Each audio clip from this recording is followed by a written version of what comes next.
Today I'd like to ask you how you measure the success of a day. It sounds like a strange concept, I realise, but how is it you measure the success of a particular day in your life? Has that day served you well?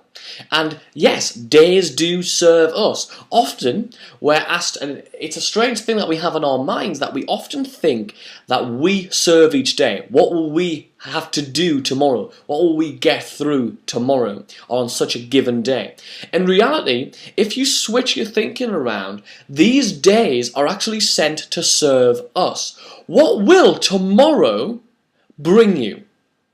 What will tomorrow serve you?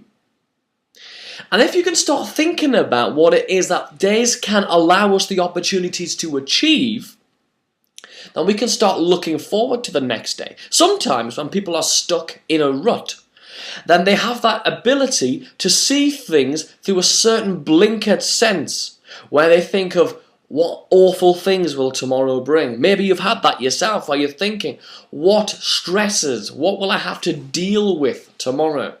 Well, in actual fact, each day is sent to be your servant, to bring things into your life and to allow you time to achieve even more. So that brings us back to our original point, which is, how is it you measure the success of a given day? It might be, and what I'd like you to think about is really sitting down and spending some time, some really focused time, on deciding how it is you will measure the success of a particular given day.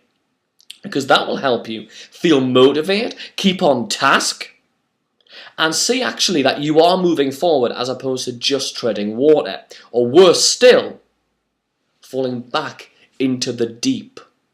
Now, what kind of things could they be that you measure the success of today on? Well, it might be that you made X amount of phone calls to potential clients in the world of business, or if you're in particular sales, that those X amount of phone calls turned into a certain percentage of closing conversions.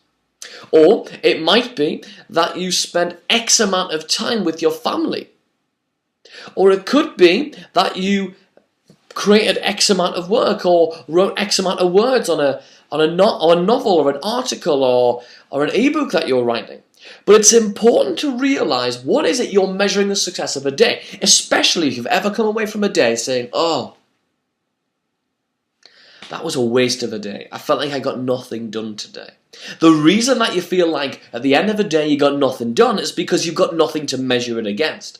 So if yesterday I made 20 phone calls and today I made 22 phone calls, that's progress. That means today was more successful, even more successful than yesterday. But then if tomorrow, by the end of tomorrow, I think, oh, I only made 19 phone calls, but that meant I could work on, I spent more time, or I achieved more in this other area. Maybe those phone calls reaped greater rewards, which meant because they closed sales, they took longer time. But today, I earned money. Today, I earned sales that I didn't yesterday. So what are the different criteria for you that will actually allow you to interpret the success of today? And what will they be for tomorrow? So as you're watching this, just have a think about it. How is it you will measure the success of how great tomorrow will be? Then at the end of tomorrow, write down your success. And the day after, measure your success. And you'll see how each day you're able to plod on, you're able to push on, you're able to accelerate and achieve more. Because when we become accountable, when we've got something to measure against, that allows us to become more focused and more motivated. That's all for today. It's really good to see you. I'll catch you soon.